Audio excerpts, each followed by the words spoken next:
que l'on entend depuis la réélection de Trump, et singulièrement depuis cet été, c'est le retour du tragique. Alors ça, c'est le grand mantra de qui vous savez, enfin, de l'actuel résident de la République, le retour de la guerre de tous contre tous, qui serait au fond le parachèvement d'un néolibéralisme quintessentiel, consubstantiel à notre époque. Voilà, nous sommes tous en concurrence et tous en guerre vis-à-vis de nous-mêmes, pour la performance, vis-à-vis des autres, pour s'imposer socialement, hein, c'est la fameuse lutte des places, et désormais, ce sont les États qui sont en guerre.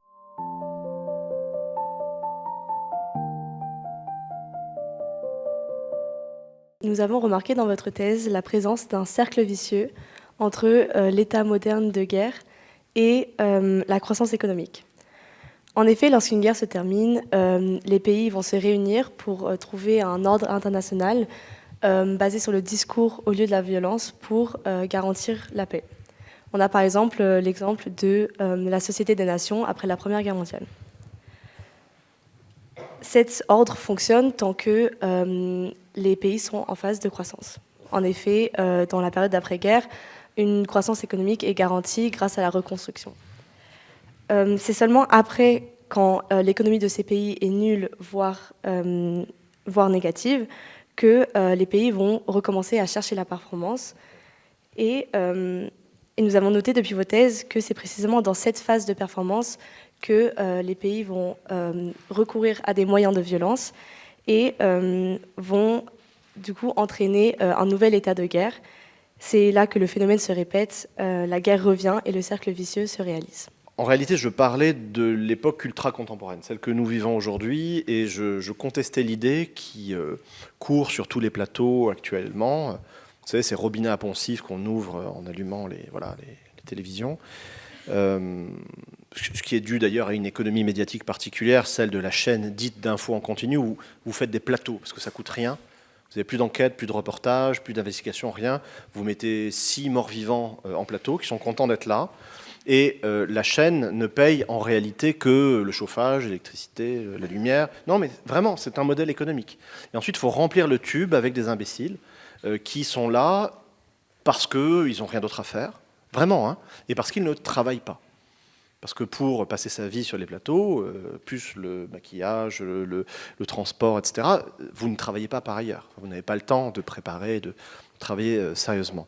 Et donc, ce que l'on entend depuis la réélection de Trump, et singulièrement depuis cet été, c'est le retour du tragique. Alors ça, c'est le grand mantra de qui vous savez, enfin, de l'actuel résident de la République, le retour de la guerre de tous contre tous, qui serait au fond le parachèvement d'un néolibéralisme quintessentiel, consubstantiel à notre époque. Voilà, nous sommes tous en concurrence et tous en guerre vis-à-vis de nous-mêmes, pour la performance, vis-à-vis des autres, pour s'imposer socialement, hein, c'est la fameuse lutte des places, et désormais, ce sont les États qui sont en guerre. Alors, moi, je conteste dans cette conférence cette vision-là qui procède d'une anthropologie particulière, spécifique, très située et très négative, et qui attribuerait à l'humain ou à l'homme une destructivité, une conflictualité essentielle et ontologique.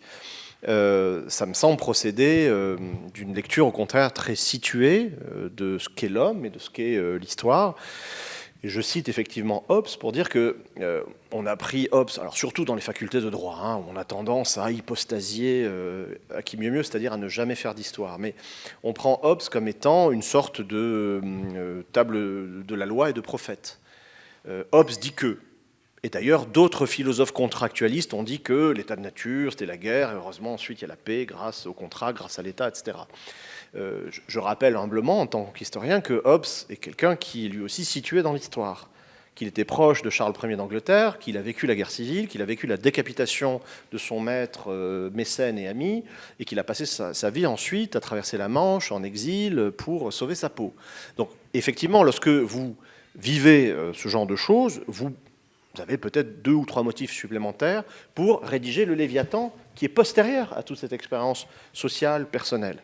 Donc attention avec l'hypostasie, c'est-à-dire attention à l'absolutisation de discours qui sont éminemment relatifs, c'est-à-dire référés à des contextes de production sociaux, biographiques, économiques, etc. Donc je contestais cette vision-là, comme, et ça s'adresse ici à Jean-Baptiste, je rappelais que nos collègues historiens de l'environnement, géoclimaticiens, précisaient, spécifiaient la notion d'anthropocène, qui me semble particulièrement abusive. Si nous vivons une catastrophe géoclimatique qui s'accélère, ce n'est peut-être pas forcément la faute d'anthropos en soi, c'est-à-dire de l'homme, de l'humanité, de l'espèce humaine, mais peut-être est-ce lié plutôt à un mode d'organisation sociale, politique, historique, qui est en gros celui de l'Occident colonialiste, capitaliste, extractiviste, social-darwiniste, qui prévaut depuis la seconde moitié du XIXe siècle. Donc vous voyez, ce n'est pas l'anthropocène qui est pertinent comme concept, ce serait plutôt le capitalocène, ou le plantationocène, ou c'est-à-dire l'arraisonnement du monde à l'extraction et la réduction du monde à l'état de plantation, ou le poubellocène, c'est-à-dire l'âge du déchet. C'est vrai que nous avons inventé le déchet depuis la seconde moitié du XIXe siècle. Dans les sociétés antérieures, il y a peu de restes, incompressibles. Nous vivons dans le déchet permanent et dans la production surabondante du déchet. Donc, je faisais cette analogie pour, là encore, essayer de faire un peu d'histoire, au-delà des mythologies et des hypostases. Voilà.